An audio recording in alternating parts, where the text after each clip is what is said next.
Bismillahirrahmanirrahim. Assalamualaikum warahmatullahi wabarakatuh.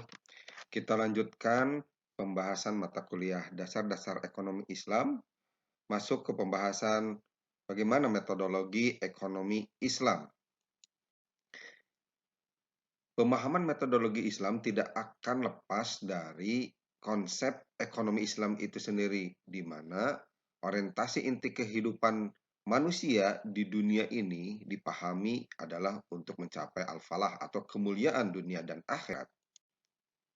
Di sisi lain, ekonomi Islam ini merupakan salah satu cabang ilmu pengetahuan yang berupaya untuk memandang, menganalisis, dan akhirnya menyelesaikan permasalahan ekonomi tentunya dengan cara-cara yang Islami. Pemahaman mengenai ekonomi Islam didefinisikan juga sebagai ilmu yang mempelajari usaha manusia untuk mengalokasikan dan mengelola sumber daya untuk mencapai kemuliaan atau al-falah berdasarkan prinsip-prinsip dan nilai Al-Quran serta Sunnah. Dalam mempelajari ekonomi Islam, ini merupakan satu hal yang sangat penting. Dimulai dengan bagaimana memahami terminologinya,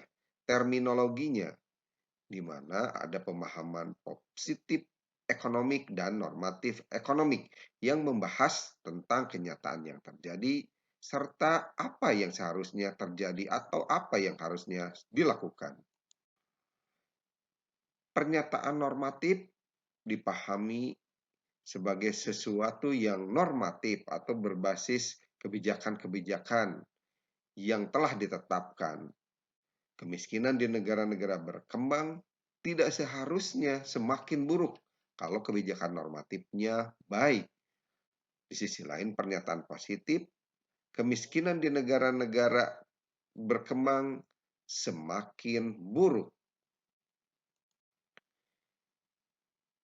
Jika dibandingkan dengan ekonomi konvensional, ada 3 aspek, yaitu aspek positif dan aspek normatif yang terpisah. Lalu aspek fakta ekonomi merupakan sesuatu yang independen terhadap norma dan tidak adanya kausalitas antara norma dan fakta, atau realitas ekonomi merupakan sesuatu yang bersifat independen dan karena bersifat objektif dan akhirnya berlaku universal. Contoh, hukum penawaran. Jika satu barang meningkat, maka jumlah barang yang ditawarkan meningkat berdasarkan ceteris paribus. Ini merupakan pernyataan positif. Di sisi lain, hukum tersebut berlaku karena para produsen memandang bahwa kenaikan harga barang adalah kenaikan pendapatan dan motivasi produsen adalah mencetak pendapatan setinggi-tingginya. Ekonomi Islam pada dasarnya mengedepankan pendekatan integratif antara normatif ekonomi dan positif ekonomi. Islam menempatkan nilai yang tercermin dalam etika pada posisi yang jauh lebih tinggi. Jadi, etika harus dijadikan kerangka awal dalam ilmu ekonomi.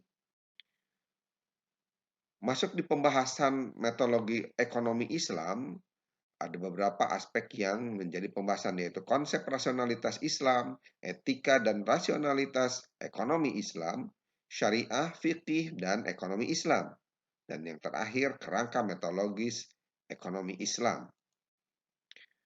Dalam pemahaman konsep rasionalitas Islam, asumsi dalam analisis ekonomi didasarkan pada pertimbangan-pertimbangan rasionalitas serta argumentasi yang dibangun harus memenuhi kaidah-kaidah logika dan diterima oleh akal, serta diterima secara universal. Kaidah umum dan universal sesuai dengan universalitas Islam dalam konsep ekonomi Islam, yaitu setiap pelaku ekonomi harus memiliki tujuan untuk mencapai atau mendapatkan kemaslahatan, tidak melakukan kemubaziran, berusaha meminimais risiko, dan tentunya dihadapkan pada ketidakpastian, sehingga secara rasional bagaimana Islam mengelola ekonomi.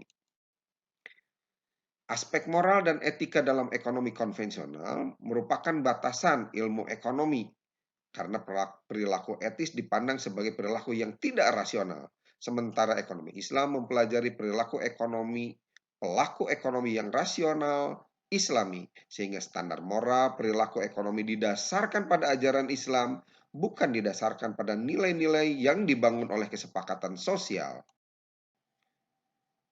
Sikap rasional Islam mendorong pelaku ekonomi Islam untuk mencari informasi agar dapat meraih kemenangan atau kemuliaan. Sumber informasinya meliputi ayat-ayat kauniyah berupa fakta empiris dan ayat-ayat qauliyah berupa sumber yang berasal langsung dari Sang Khalik. Syariah dipahami sebagai seperangkat peraturan atau ketentuan Allah untuk manusia yang disampaikan melalui Rasul-Nya. Untuk memahami syariah diperlukan 3 dasar, yaitu keimanan, moral, dan sumber hukum berupa fikih. Fikih atau sumber hukum yang diakui oleh ahli hukum Islam yang utama adalah Al-Quran, As-Sunnah, Ijma atau kesepakatan para ulama, dan Qiyas, yaitu analogi masalah terhadap hukum yang terdapat dalam Al-Quran dan Sunnah. Di sisi lain, sumber hukum yang kedua diakui ahli hukum Islam seperti istihsan, pertimbangan kepentingan hukum, atau juga maslahah mursalah, pertimbangan kepentingan umum, dan istishab, meneruskan hukum yang sudah berjalan sebelum muncul hukum baru, serta yang terakhir uruf, yaitu membiarkan tradisi yang tidak bertentangan dengan syariat. Dalam kerangka metodologi Islam, kita lihat adanya kebenaran dan kebaikan. Lalu bagaimana metodologi ilmu alam versus metodologi ilmu sosial, dan juga objek-objek ekonomi Islam seperti terlihat di bagian terlampir.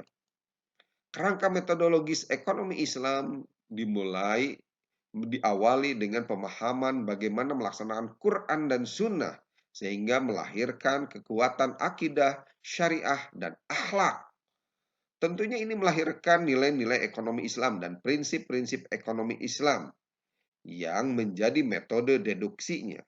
Pada realitas ekonomi, metode deduksi ini melahirkan teori ekonomi yang membahas tentang konsumsi, produksi, distribusi, dan ekonomi makro. Karakteristik ekonomi Islam meliputi 6 pemahaman, yaitu bagaimana tujuan, moral, nilai-nilai, prinsip, basis, dan paradigma ekonomi Islam.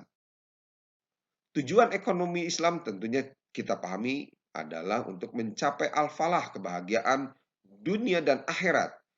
Hayyah thayyibah, baik dan terhormat, dan yang terakhir maslahah al-ibad, kesejahteraan yang hakiki. Moral sebagai pilar ekonomi Islam dibangun atas nilai ekonomi Islam berupa konsistensi, jujur, adil, santun, dan transparan. Sementara prinsip ekonomi Islam diupayakan untuk memenuhi kaidah-kaidah fikih, baik rukun, syarat, maupun implementasinya. Nilai-nilai dasar ekonomi Islam dibangun atas al-adl, khilafah, dan takaful. Al-adl dipahami sebagai persamaan kompensasi keadilan, persamaan hukum, moderat, dan proporsional. Sementara khilafah sebagai khalifah di muka bumi yang bertanggung jawab atas perilaku ekonomi dengan cara yang benar, mewujudkan maslahah yang optimal, dan memperbaiki kesejahteraan setiap individu.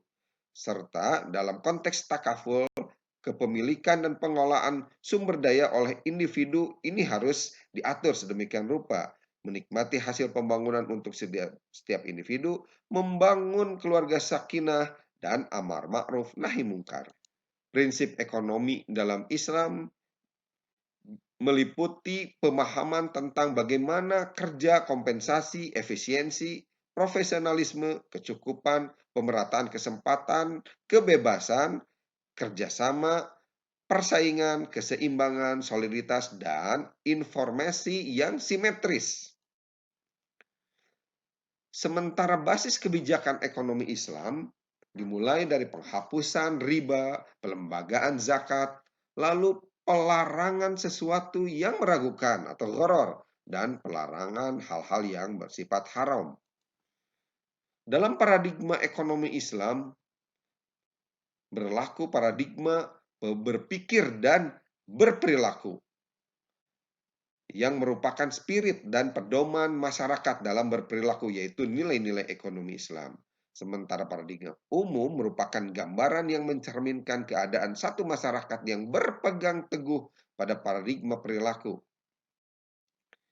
Karakteristik Islam, karakteristik ekonomi Islam, kita lihat secara gambarannya dimulai dengan tujuan mencapai kebahagiaan dunia akhirat, nilai-nilai berbasis keadilan, khilafah, dan takaful, didukung oleh pemahaman prinsip ekonomi Islam dan implementasi berupa paradigma keadilan dan harmonisasi kehidupan. Demikian pembahasan kali ini. Kita akan bertemu lagi pembahasan di perkuliahan selanjutnya. Terima kasih. Assalamualaikum warahmatullahi wabarakatuh.